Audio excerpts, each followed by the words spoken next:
I was a 21-year-old male living on the outskirts of the city. I personally enjoyed living in a rural area as I found it more peaceful than living in the city where it was often congested with hordes of pedestrians roaming the streets. The area where I resided was made up of crop fields and farmland, not the commonly seen infrastructure I was used to seeing in the city. It was nothing but just farm animals and broad landscapes glistening within the horizon. I usually was in the city for the latter part of my day as I was a full-time Uber driver that worked close to 12 hours a day. I personally didn't like the job a whole lot, but unfortunately, I didn't have much of a choice as I needed to help my parents pay off their mortgage that was lingering over their shoulders for the last decade or so. I wasn't much of a people person, so I would always drive in silence or casually have the radio playing in the background just to ease the subtle awkwardness of a complete stranger sitting in the passenger seat next to me. I remember on this one particular night, I was heading home from a long shift of driving a bunch of drunk college students around the city considering it was the weekend. The time was around 2 or 3 in the morning when I was driving through the back ends of the countryside as it was usually the quickest route to get home. It was generally recommended not to take this direction during these times as there weren't many street lights around, just tall crop fields and one gloomy road ahead. What the hell was that? I remember getting out of my car and slowly approaching the front bumper just to see what the hell collided with my vehicle. I can recall seeing a deer's body laying lifelessly on the dirt road. It was almost as if the sudden impact from my car had completely obliterated the deer's physical frame into a bloody matter of guts and organs scattered all over the ground. The deer was surprisingly still alive as I could hear it wheezing in agony while its legs began twitching from the initial shock of the collision. I legitimately felt sick to my stomach and immediately went inside my car. I didn't know if calling 911 would be the wisest decision considering I was young and naive. I was honestly convinced that there was a possibility that I could go to jail. That's when I ultimately decided to take matters into my own hands. I grabbed a pair of latex gloves from the glove compartment of my car, put them on, and held the deer by its legs while manually dragging the dead carcass off to the side of the road. I began hearing police sirens coming from a distance. That's when the paranoia began settling inside my head as I thought someone from afar had called the cops on me. I then went inside my vehicle and began to drive off, not caring if my car had further trampled whatever life was remaining within that deer. It's just a deer. It's just a deer. Don't worry. It's just a deer. It's definitely not a hit and run. I just made an honest mistake. How the hell could it be my fault if there's no goddamn street lights? I eventually made it home and pulled into my driveway as I decided to clean the remaining blood residue lingering on the hood of my car. I didn't want to raise any suspicion from any onlooking neighbors. So, I decided to park my car inside my garage so I could hose my car without the feeling of being watched. After several minutes of intense cleaning, I decided to quietly approach my washroom without waking up my parents. I began to fill my bathtub up with warm water, as the idea of soaking for an hour or two wouldn't hurt my chances of calming my nerves down. The next couple of shifts, I was able to get back on the horse as I conducted business as usual. I honestly swept the entire deer occurrence under the rug, as I needed to get on with my life and not latch on to a simple mistake that inevitably would have happened.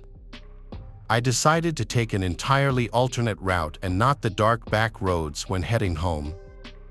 I couldn't run the risk of hitting another deer, as the guilt from the first deer still tears me to shreds internally.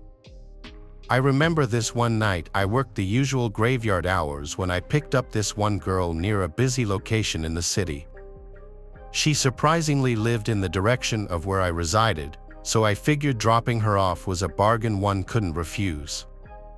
As we made our way home, I remember looking at my rearview mirror and seeing a rotting deer's head carcass laying on the back seat of my car. That's when I slammed my foot on the gas pedal and began jetting through the freeway. The Uber customer yelled, "What the hell are you doing, sir? Can you please pull over? I want to get out. Stop the car. Stop the car. Stop it. Are you crazy? Are you crazy? Let me out of your car, you freak." That's when I abruptly swerved my car in the direction of the back roads where I had initially killed the deer. I gradually accelerated my vehicle through the field of crops and trees, while simultaneously contemplating if I was hallucinating or if my brain was playing sadistic tricks on me. I then casually drew my attention towards the passenger, and I could visibly see the woman's head turn into a deer's. "It's just a deer. It's just a deer. Don't worry. It's just a deer. It's definitely not a hit and run. I just made an honest mistake."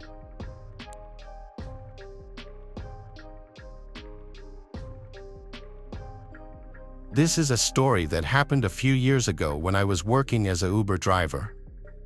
I worked countless hours picking up random clients and bringing them to their respective destinations. I quite frankly enjoyed my job as I got to meet new people every week and sometimes got to engage in conversation about their personal life and whatnot. I was a pretty social guy, so this was a common thing. Well, for the most part, anyway. The job wasn't always sunshine and glam, as some people just brushed me off and strictly wanted to be driven without any small talk. I remember this one Saturday night. I had parked my car close to the club district as it was the hot spot for Uber drivers trying to get the most amount of clients possible. Most individuals around this side of town were usually intoxicated and were just fetching for a ride home. I remember driving about several different individuals throughout the night and got tipped pretty decently each time. The time was roughly 1 a.m. when I decided to park my car curbside near the district once more and hopefully drive one last client home before calling it a night. That's when a girl abruptly appears face first on my driver's side window, cupping her hands around her eyes as if she was trying to look at me or something inside my car. To be honest, I was a little taken aback, as my car didn't have its windows tinted, so seeing her nosily peep inside my car was rather bizarre, to say the least. Ma'am, can I help you?" She just stared at me and then said in a frantic voice, "Please drive me. Ma'am, is everything okay? Please just take me home. I'm begging you. Let me inside your car, sir." The woman relentlessly pleaded for me to take her home, as the tone in her voice gave off an impression that sounded wretched and distressful. "Ma'am, I can't take any clients unless you requested a ride through the Uber app. I need a ride now. Please open the door, I'm begging you." Okay, I'll drive you." That's when the lady hops in the passenger seat and directs me to drive on the freeway.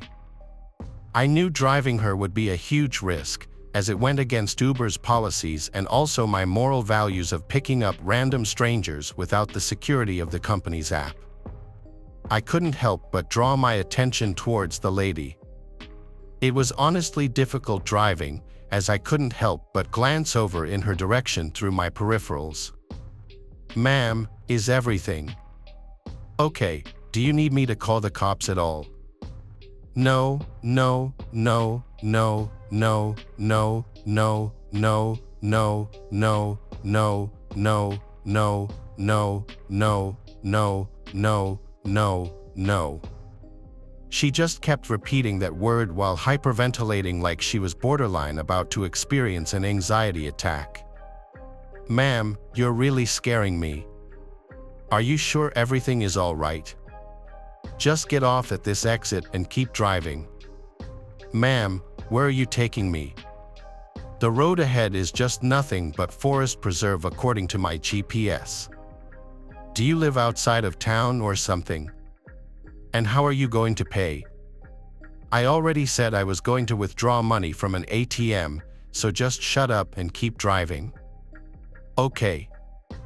I have honestly never felt so much fear in my entire life than this particular moment. I was convinced that the woman had to be mentally ill or delusional to some degree with the weird behavior and antics. There was about a 5-minute awkward moment of silence as I kept driving through the one-way streets surrounded with hordes of trees and forests. Hey, can you pull over here? I just have to pee really, really bad. I then slowed the vehicle down and eventually made a stop to the side of the road as the woman got out and began to sprint towards the forest to do her business. That's when I began to play the waiting game while casually texting my fiancé regarding the situation. As I was looking at my cell phone, I could see my car began to illuminate with light shining from the back of my car. A car had just pulled up and oddly parked right next to the rear end of my vehicle. I then saw a hooded man get out of the passenger side and sprint towards the forest. I began to scream, "Hey! Hey! What the hell are you doing?" That's when I got startled by another man who abruptly slammed his hand against the driver's side window of where I was sitting. He then said, "Where is she?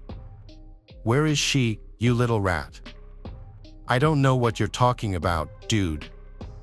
I'm just a Uber driver. I saw her get inside your vehicle." That's when I saw the hooded man drag the woman out of the forest while covering her mouth with one of his hands. I could visibly see and hear her muffled cries for help while she was forcibly getting dragged into the back seat of their vehicle. The man by my window then sprinted to the vehicle and immediately drove off into the distance.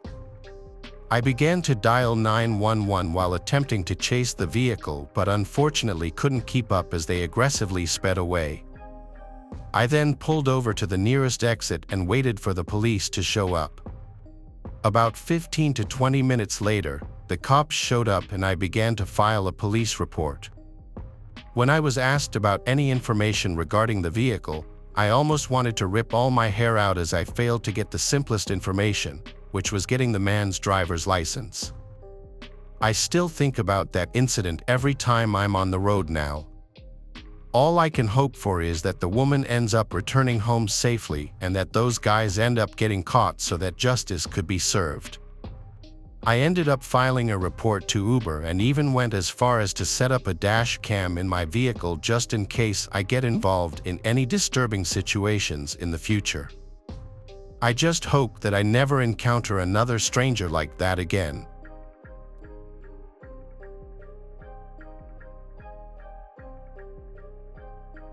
Inking about money at this point.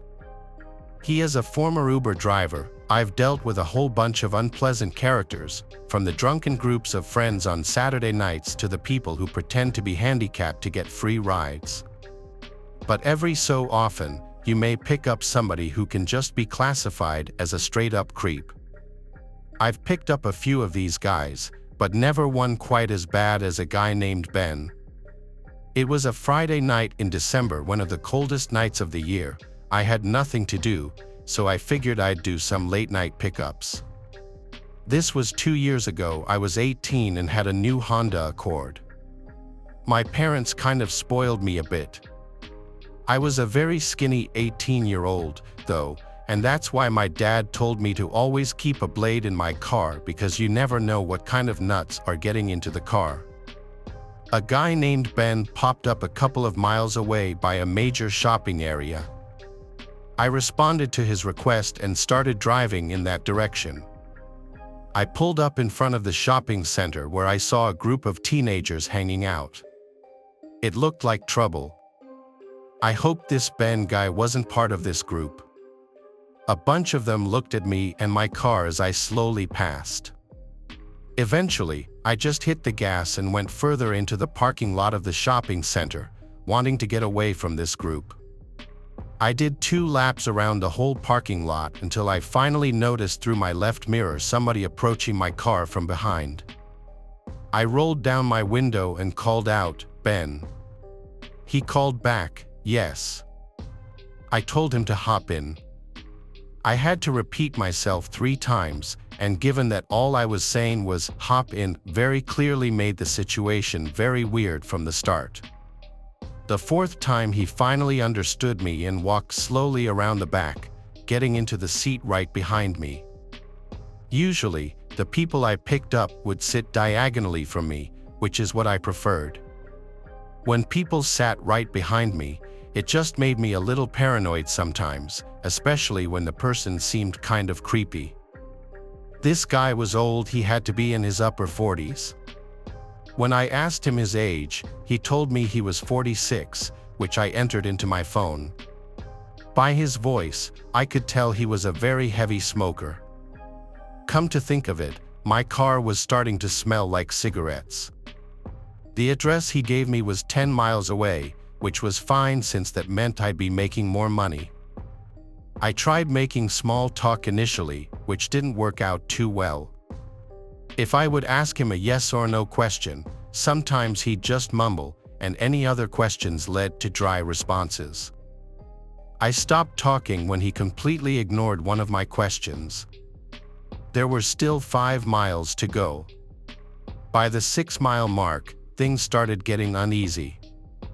I was afraid to look into the rearview mirror because I was so sure that he was staring at me. I took a quick half-second glance, and I was right. He was, in fact, staring at me. My body forced my foot down heavier on the gas. I wanted this ride to be over sooner. By the 8-mile mark, I started to realize we were in the middle of nowhere. We were on basically a deserted street with woods on either side and occasional buildings. I was growing suspicious now as to where this address he told me actually was, so while driving, I dragged my finger across my phone to slide the map in the direction of the address. It seemed to lead to a dead-end street with no surrounding streets nearby.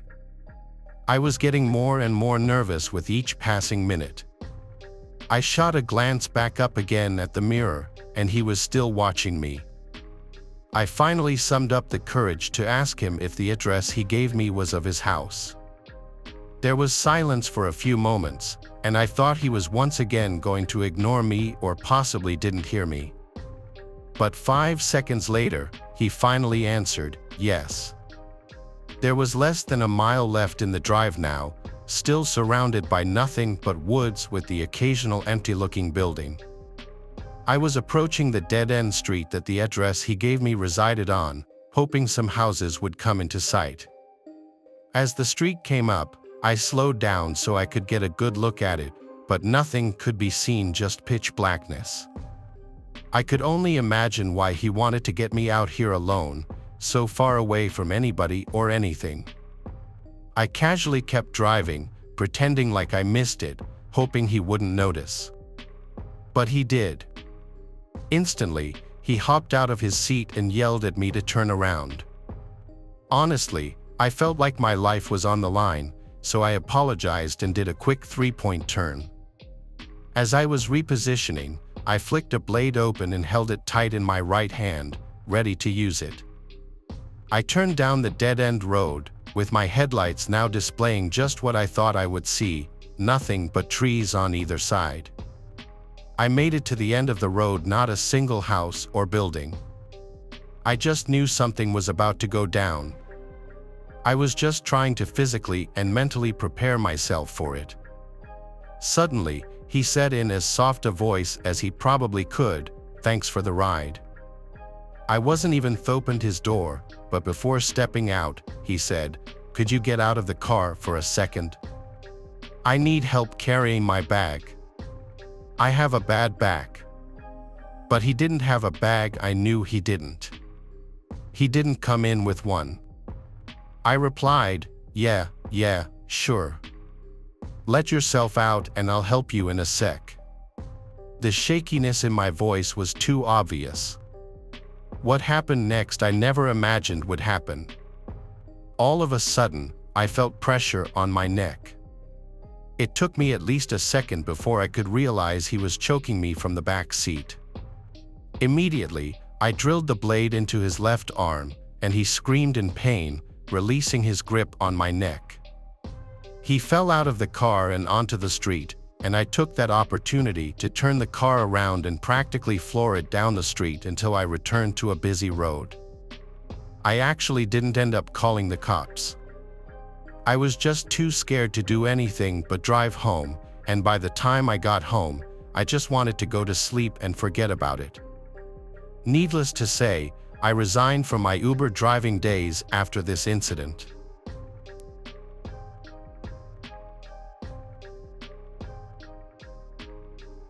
I'm looking for a job, and an old friend of mine had clued me into a medical office that needed someone to come in and do a bit of light filing. I wanted to avoid the bus if I could due to crowds, so I decided to swing for a rideshare app. It's not all that expensive in my area. I headed in at almost 3 a.m. because it was after the cleaning crew had left. I was really kicking myself for being so cautious though, because I was exhausted. I stumbled around the block looking for my ride, and to my tired self's great relief, the car had spotted me almost immediately and then pulled up asking, "Boober," while I cluelessly wandered up and down the street searching. The ride was taking a while, but I'd only just moved here last year, so I'm not really familiar with all the surrounding areas, and I thought nothing of it. I was pretty alert at first, so I was trying to pass the time playing games on my phone and stuff, but the car didn't have a compatible phone charger and I wasn't sure the building would have one. So, I wanted to save my battery to be able to call a ride back. I shut my phone down into airplane mode and eventually drifted off from a combination of tiredness and boredom.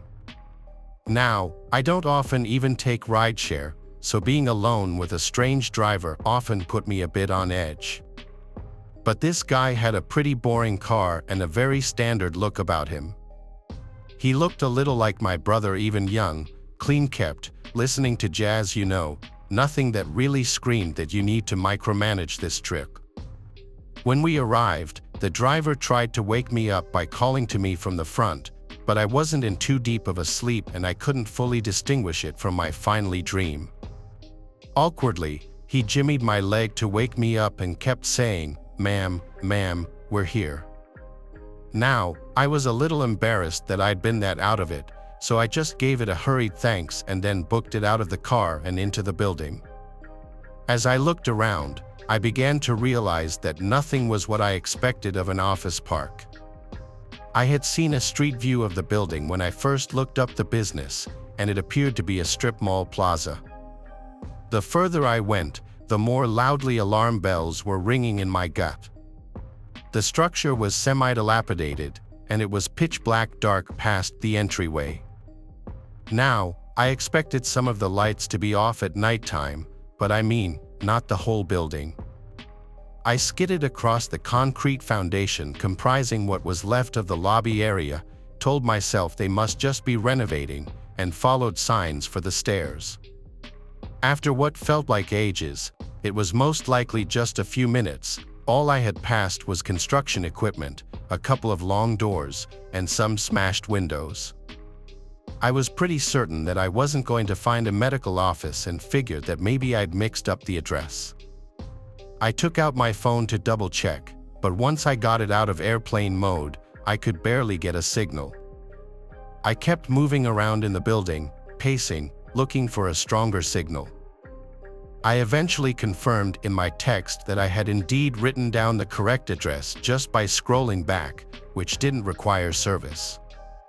Since I had only been inside for a few minutes at most, I figured I should try and get in touch with the driver, because if I entered the correct address, then it was only fair that he should continue my ride to the correct place and save me the added fees of calling a second trip, considering this was all his fault.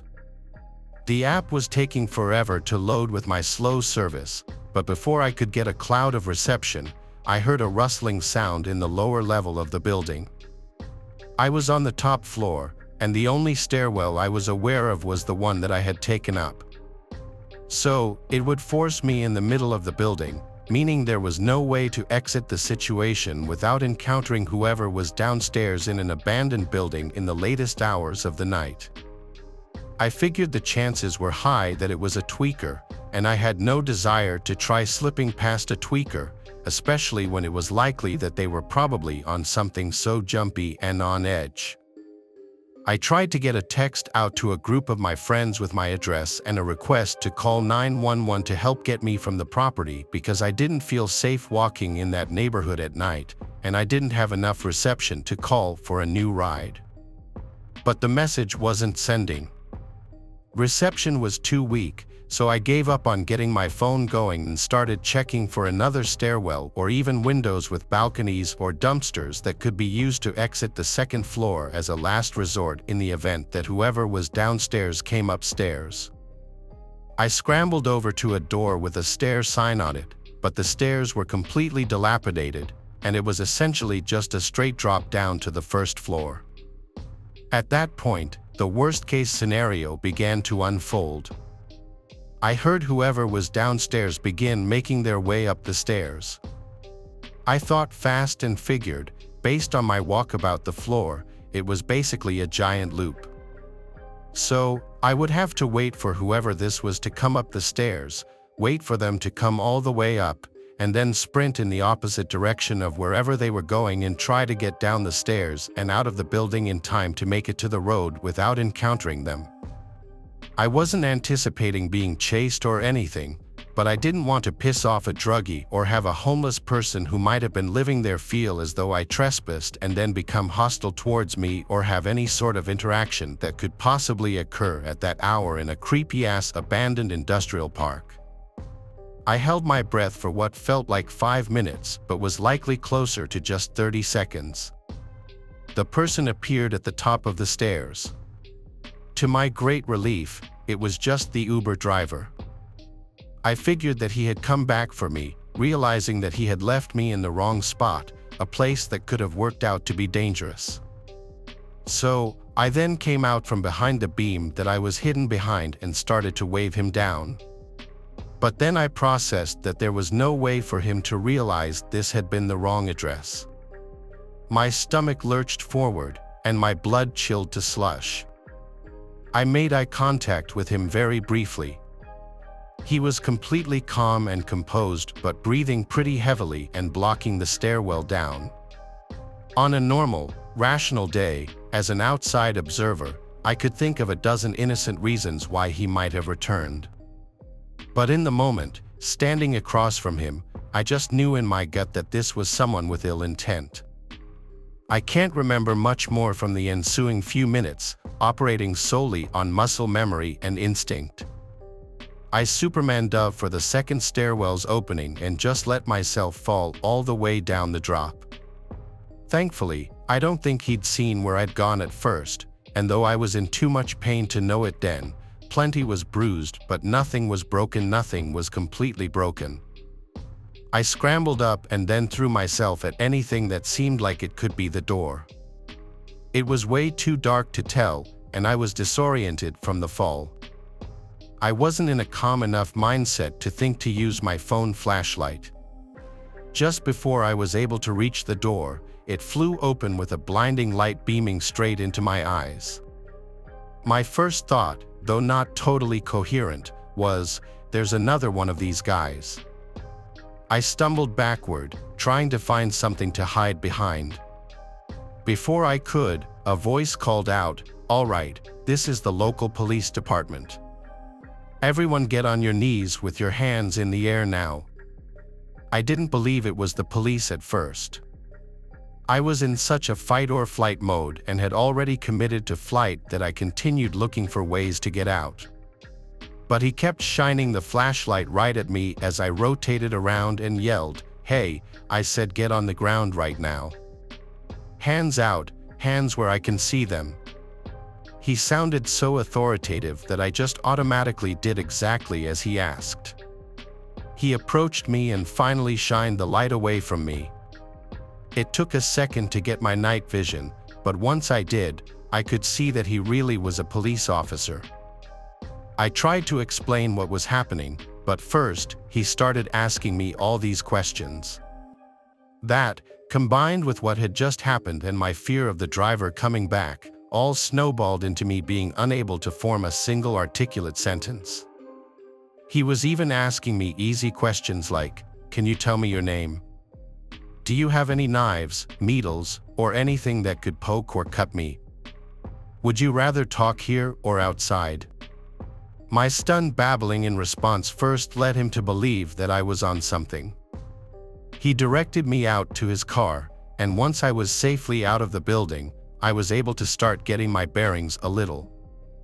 I sat on the edge of the back seat of the squad car with the door open, facing out, while he stood across from me and asked me the same exact questions yet again. The first thing I could think to ask was, "Did my friends call you? What did they tell you?" He explained, "No, nobody called me. I was patrolling the area and noticed a car idling outside of the building that's known to be condemned and nobody's supposed to be inside. When they are, I know they're up to no good." He was launching into a speech about how if I'd gone to shoot up or got into some trouble, he had resources he could direct me to and that this wasn't an ideal place to do either of those things. He asked if I had somewhere safe to stay that night. But I was kind of stuck on something else he'd said. Finally, it all clicked. The car. I spilled my whole rideshare story in a frantic word vomit. The officer looked around, but the car wasn't there anymore. The officer guessed the guy had driven off while we were talking inside the building. He asked me all the details I remembered, and I told him, but there really weren't many. I'd been too tired when the ride started to track much, but the officer realized that I could pull up my Uber app and get all the information. There wasn't really enough reception there, even outdoors, so he sped down the road, and once I had enough bars, the app roared to life.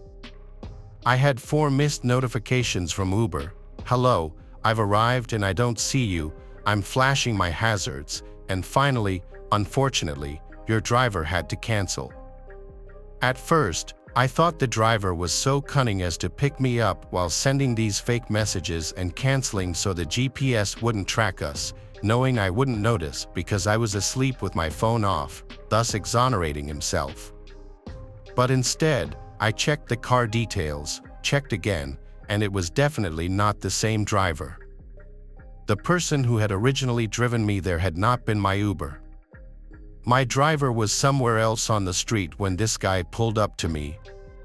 The policeman took my statement and said he'd keep an eye out for the guy, but the best that I could give them to go off of was basically, young-looking Caucasian man with brown hair, sideburns, and a goatee, and he drove a 4-door sedan. He was wearing a zip-up sweatshirt and maybe had a hood, which is like one of every 4 guys in this city. I feel so blessed to have survived this near miss. Suffice to say, I don't take rideshare services anymore. Quadruple check your license plate and driver name. You just really never know.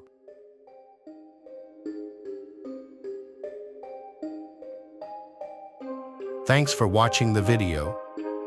Subscribe to the channel and turn on notifications to watch the latest videos.